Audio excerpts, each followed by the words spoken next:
Hi, this is Colin from the History Pilgrim. I hope you've been enjoying my videos and I'd be interested to hear your comments. Be sure to like and share with a friend.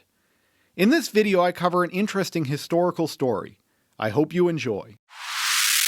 The discovery of King Tutankhamun's long-hidden tomb in 1922 was one of the most extraordinary moments in the history of archaeology, not because it revealed the most powerful pharaoh or the largest monument, but because it uncovered something rarer, an intact royal burial over 3,000 years old. By the early 20th century, most archaeologists assumed the Valley of the Kings was picked clean. Almost immediately, the discovery became shadowed by something far darker, whispers of an ancient curse. The story of the curse took on a life of its own, blending fear and human imagination into one of history's most enduring legends. In the arid hills of Egypt's Valley of the Kings, a secret lay buried for over 3,000 years.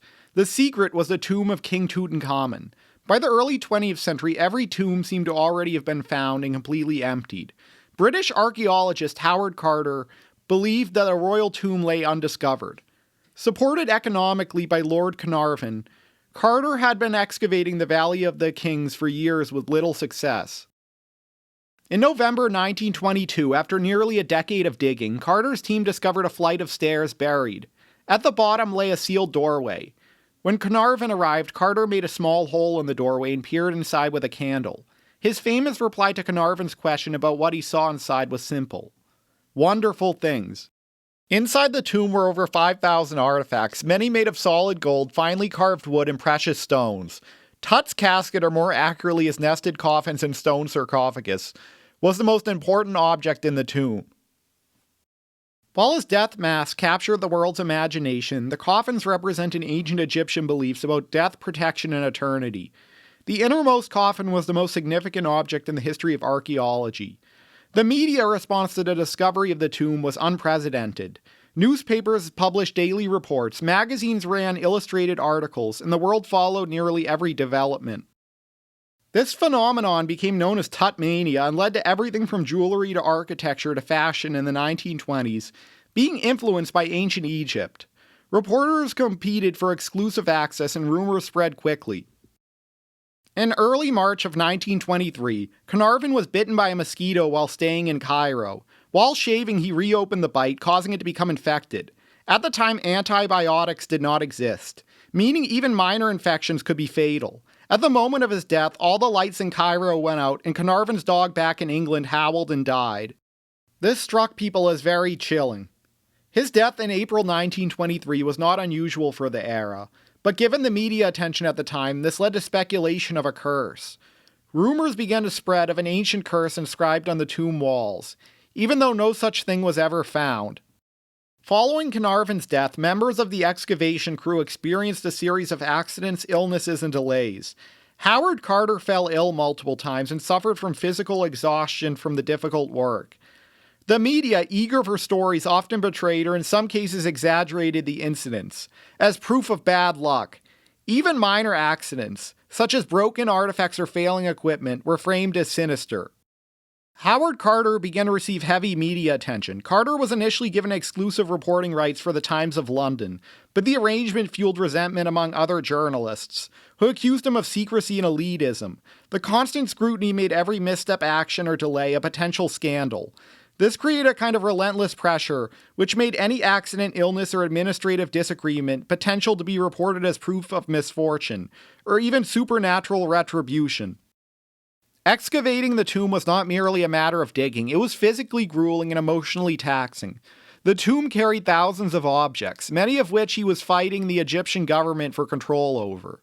Carter worked for hours in cramped, dark spaces, among dust, mold, and chemicals used in mummification. By the late 1930s, Carter's health had been declining. Carter suffered from lymphatic cancer, a condition which at the time had very few treatment options, and often progressed slowly and painfully. When he passed away in a hospital in London, journalists framed his death as proof of the pharaoh's vengeance. Other strange events followed. Several people connected to the tomb's discovery reportedly died unexpectedly in the years after its opening.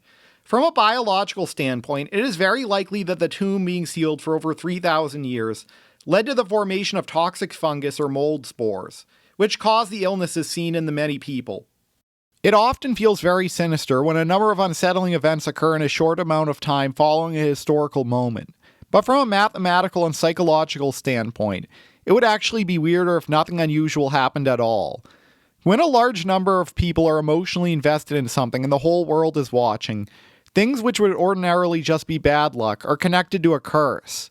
Statistically, the more people who are involved in an event, the greater the odds are that something catastrophic will happen to one or more person.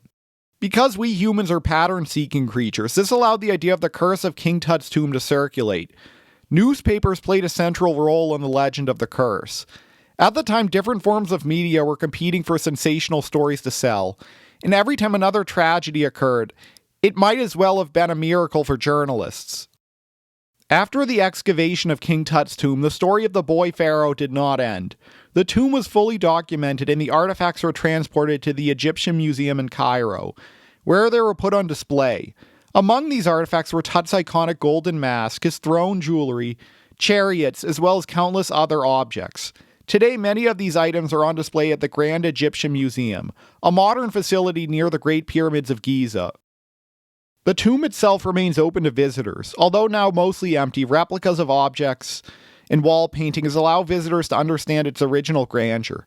Tut's image became embedded in Western culture, including fashion, architecture, jewelry, movies, and even Halloween costumes, which caused this once historically insignificant pharaoh to represent an entire civilization.